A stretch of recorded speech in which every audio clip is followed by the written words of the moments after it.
Well, in today's video, we'll talk about the gradual downfall of our beloved Blue Bird in Regular Show. Since you and I have already watched this amazing show, this masterpiece that is Regular Show, you might have noticed how Mordecai, at some point in the story, went from being a great character, a favorite for most of the audience, to becoming kind of a jerk, envious and quite selfish at times. Someone completely broken, carrying the heavy weight of his anguish and regrets, blaming others for everything, and not really knowing how to deal with it all. This obviously affected his relationships with people who genuinely cared about him, his friends, his girlfriend. These people wanted the best for him. And it's crazy how Rigby went from being selfish and arrogant to becoming a better person, while with Mordecai, the exact opposite happened. This clearly shows how our choices not only determine where we are but also shape who we become. But when exactly did this downfall happen? How did it happen? Why did it happen? Don't worry, because today's analysis is next level crazy. Very soon, we'll understand all of this. So subscribe, leave a like, and let's dive into the video.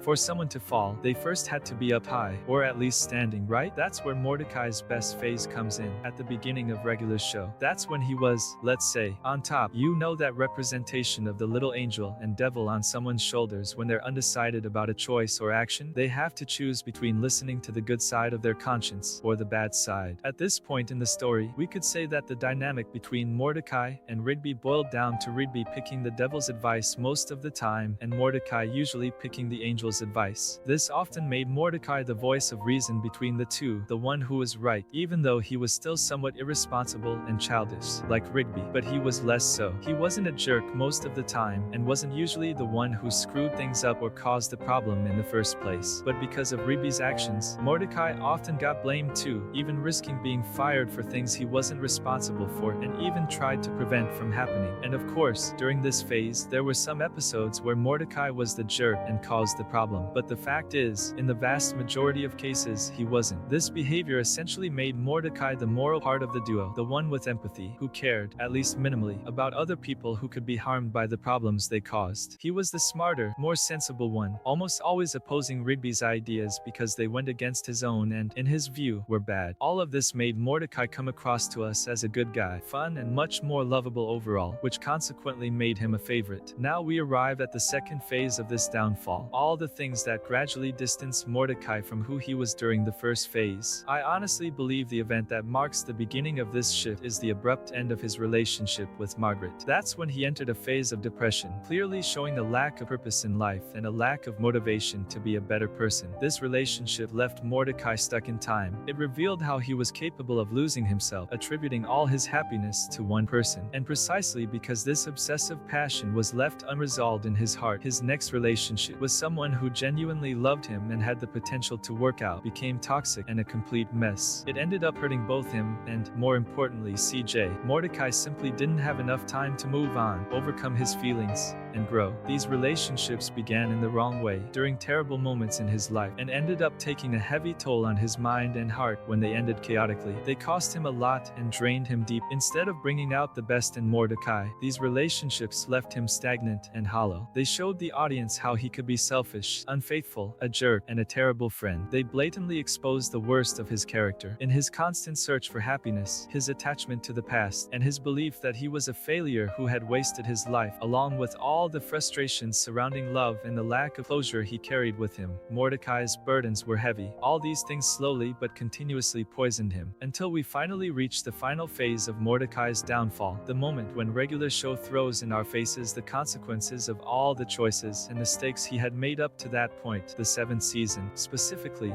the first and last episodes of the season. The first episode of Regular Show's seventh season, titled Dumptown USA, tells the story of how Mordecai ended up in a city that could only be inhabited by people who had been dumped and were unlucky in love. In this city, he was supposedly able to forget everything and leave it all behind, but in reality, it was nothing more than a depressing, miserable place where people went simply to give up and stay forever. This episode perfectly depicted how Mordecai had hit rock bottom. He was still running from his past instead of trying to overcome it. It showed how he wanted to avoid reality, avoid taking responsibility for his choices, and escape all his problems by moving somewhere new, hoping it would solve everything and spare him from further suffering. Seeking a different place can indeed help with our problems, but that place has to be healthy.